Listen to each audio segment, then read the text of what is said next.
Confronting a research topic can be a daunting task. The feeling of searching for material is similar to how Hansel and Gretel must have felt when they first entered the old, dark forest. When you find a source that sparks your imagination, it feels a little like finding a candy house hidden among the trees. You're tempted to grab, take a bite, and continue on your way.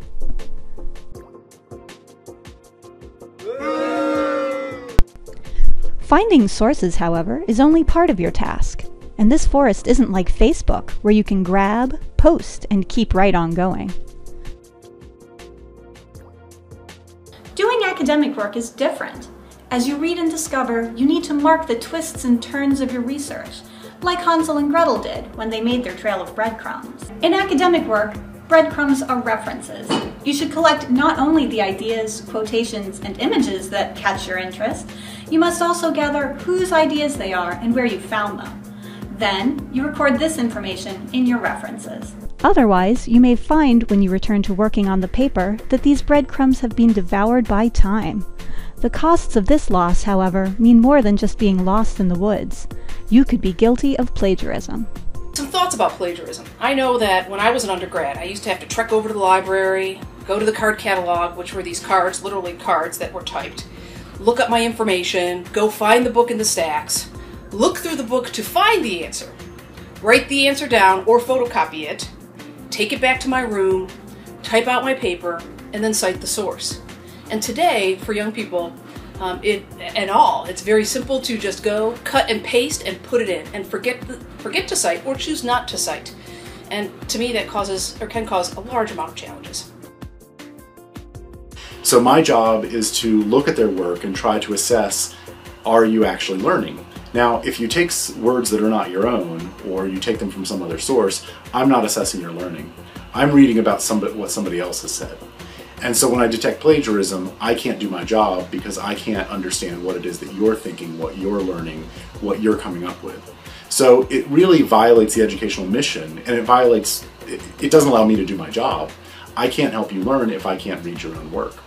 What I try to communicate to students is that writing essays, writing articles, writing books, that's what professors produce. That's our work.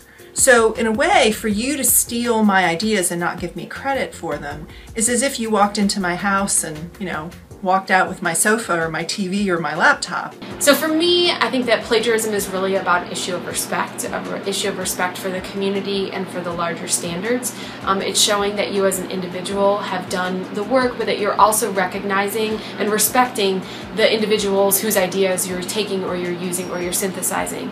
So for me, I think it's important that students recognize where the work came from, but that they also are honest about it and ethical about showing that it isn't their thoughts overall.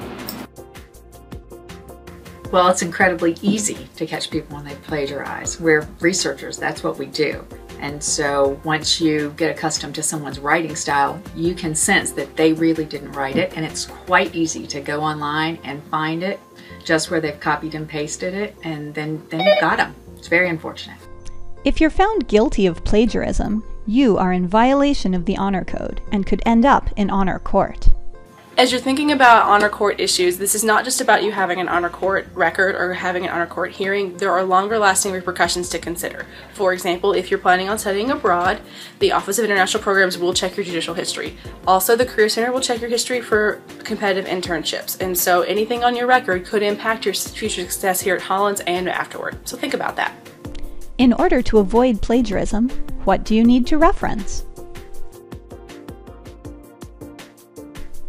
Anything that's someone else's idea. It can be from a book, a website, a journal article, a speech, an email, a lecture. As long as it's someone else's idea, it needs to be followed by a reference.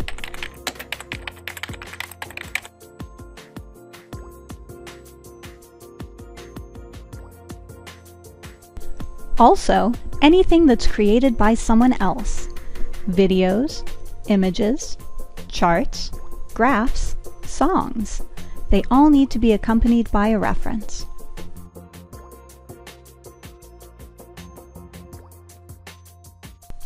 What doesn't need a reference? anything that's common knowledge.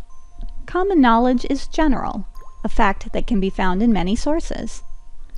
An example of common knowledge? Hansel and Gretel's father is a woodcutter.